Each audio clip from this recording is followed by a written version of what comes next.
Assalamualaikum warahmatullahi wabarakatuh. Halo semua, perkenalkan nama saya Anisatur Rahmah, salah satu mahasiswi Universitas Syahkuala dari Fakultas Ilmu Sosial dan Ilmu Politik dengan program studi Ilmu Politik.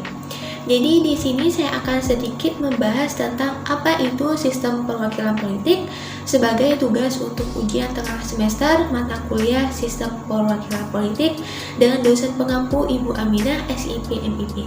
Baik, langsung saja kita bahas ya sedikit demi sedikit.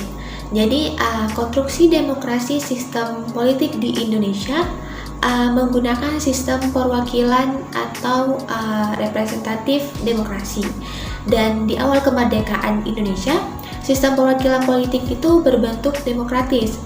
Akan tetapi hal itu tidak efektif dan efisien dalam perjalanannya.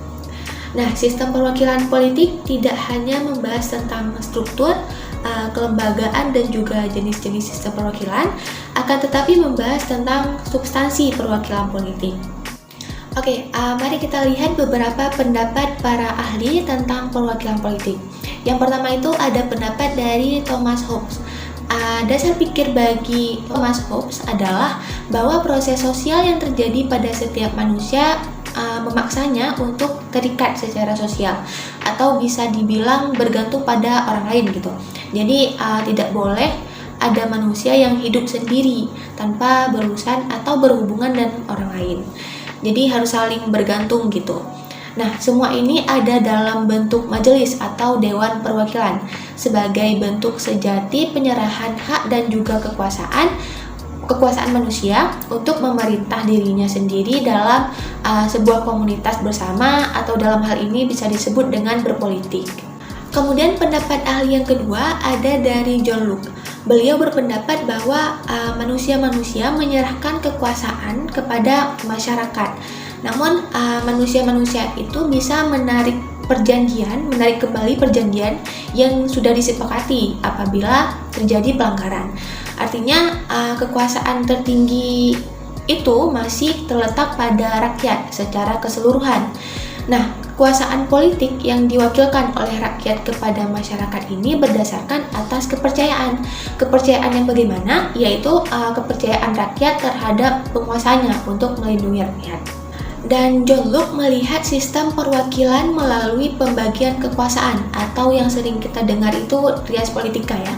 Dan kekuasaan tersebut yaitu legislatif atau pembuat undang-undang, eksekutif sebagai pelaksana undang-undang, dan yudikatif sebagai pengawas pelaksanaan undang-undang. Kemudian pendapat ahli yang terakhir yaitu pendapat dari Montesquieu. Menurut beliau, kekuasaan itu berfungsi untuk menampung, membicarakan, dan kemudian memperjuangkan keterwakilan kepentingan rakyat banyak serta merumuskan peraturan dalam lembaga legislatif. Nah, legislatif ini perlu dibentuk sebagai perwakilan rakyat agar pembicaraan yang menyangkut kepentingan rakyat bisa terpenuhi. Jadi kalau misal nggak ada perwakilan, suara-suara rakyat itu tidak tersampaikan. Nah, jadi lembaga perwakilan itu merupakan salah satu unsur yang penting gitu ya dalam penyelenggaraan negara.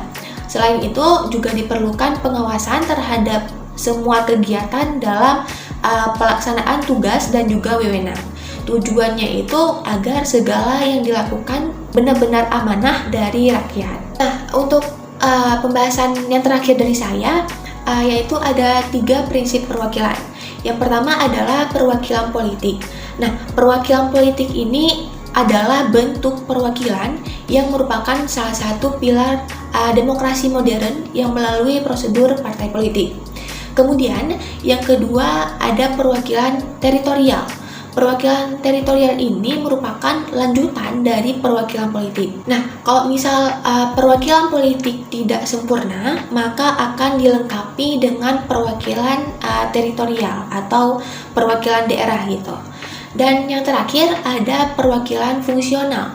Perwakilan fungsional ini merupakan perwakilan dari berbagai macam golongan sesuai dengan fungsi dan juga keahliannya. Contohnya itu seperti ekonomi, sosial, profesi, dan juga bidang keahlian lainnya. Oke, sekian pemaparan materi dari saya. Kurang lebih dan jika ada salah, saya mohon maaf. Saya Anisatur Rahmah, terima kasih. Wassalamualaikum warahmatullahi wabarakatuh.